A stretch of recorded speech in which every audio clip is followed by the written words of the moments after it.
اس مہینے کا چاند طلوع ہوتے ہی بقرہ عید کی نماز تک بہت مبارک، بہت برکت اور بہت عظمت والا یہ عشرہ ہے۔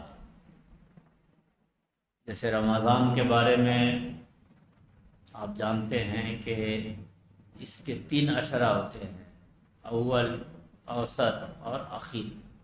ایک عشرہ رحمت کا ہے، ایک عشرہ نار سے آزادی کا ہے اور ایک عشرہ مغفرت کا ہے۔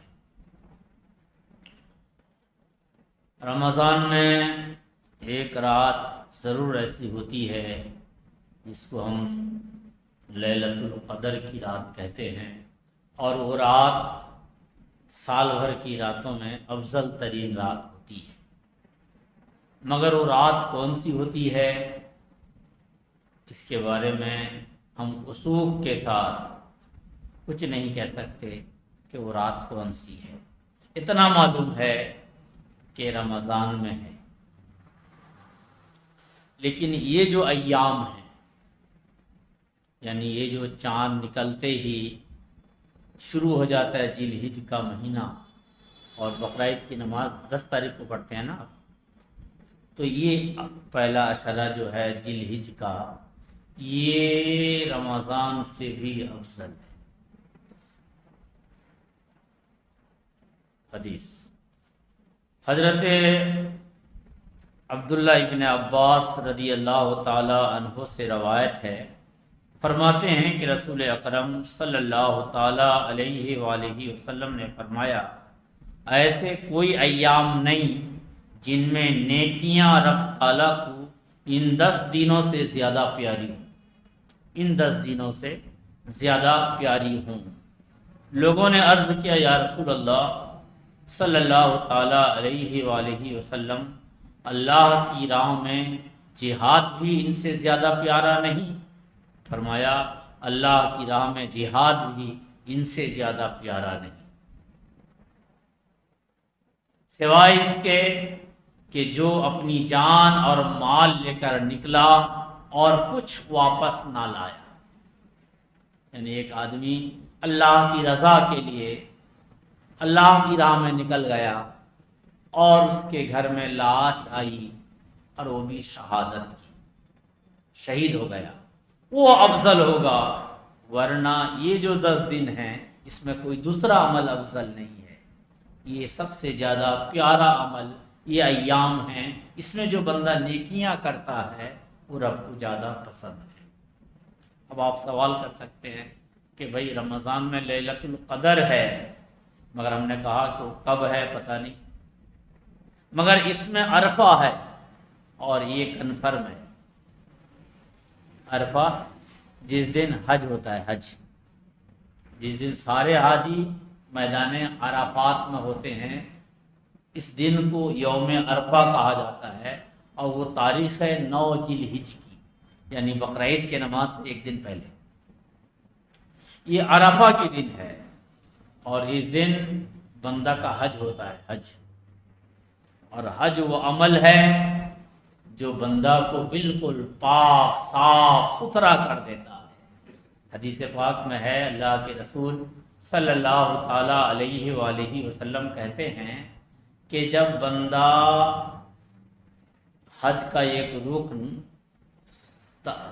یہ طواف کعبہ میں مصروف ہوتا ہے، جس کو طواف زیارت کہتے ہیں، یعنی جو حج کا حصہ ہے، اس طواف میں بندہ مصروف ہوتا ہے اور فرشتے اس کے موڈے پر سل لگا دیتے ہیں کہ تو آج ایسا ہی ہے جیسے ماں کے پیٹ سے پیدا ہوا تھا،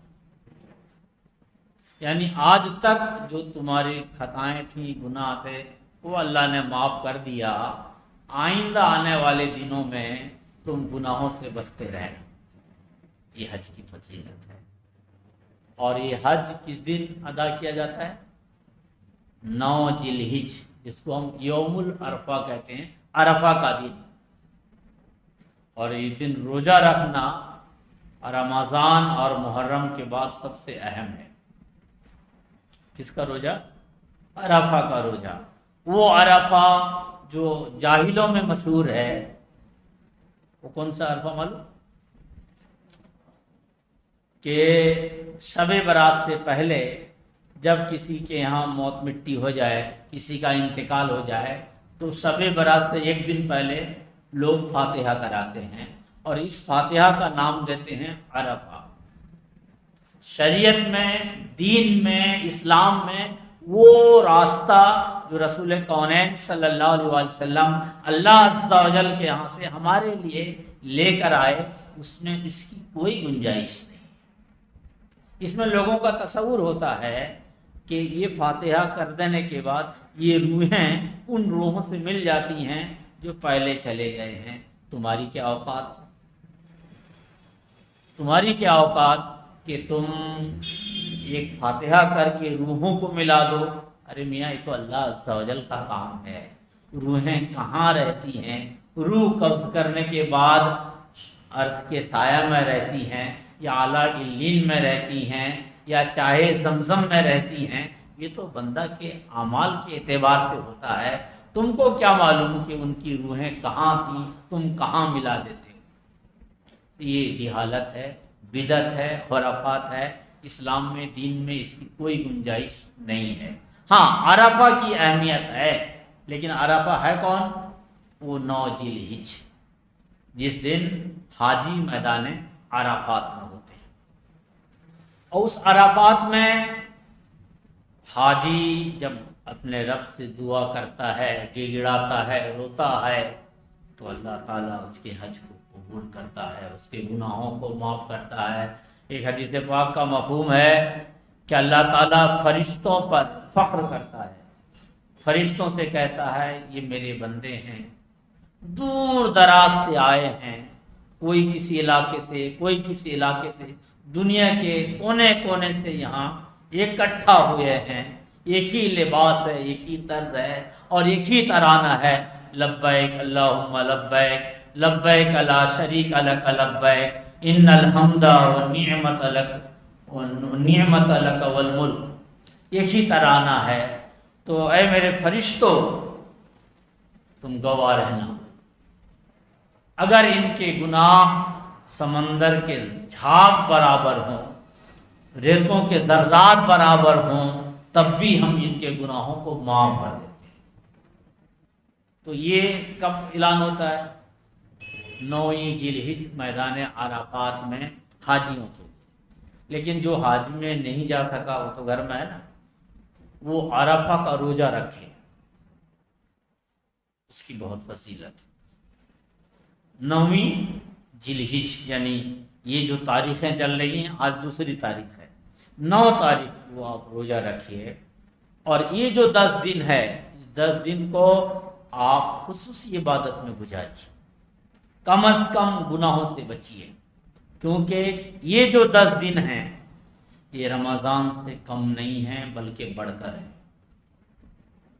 میں نے حدیث میں پڑھی کہ نبی کریم صلی اللہ علیہ وسلم نے فرمایا، ایسے کوئی ایام نہیں جن میں نیکیاں رب تعالیٰ کو ان 10 دنوں سے زیادہ پیاری ہوں۔ لوگوں نے عرض کیا، یا رسول اللہ، اللہ کی راہ میں جہاد بھی ان سے زیادہ پیارا نہیں؟ فرمایا، اللہ کی راہ میں جہاد بھی ان سے زیادہ پیارا نہیں، سوائے اس کے کہ جو اپنی جان اور مال لے کر نکلا اور کچھ واپس نہ لایا۔ تو یہ حدیث پاک ہمیں بتاتی ہے کہ یہ جو عشرہ ہے، یعنی ذی الحجہ کے چاند دیکھتے ہی بقرعید کی نماز تک، ان دنوں کے فضیلت ہے۔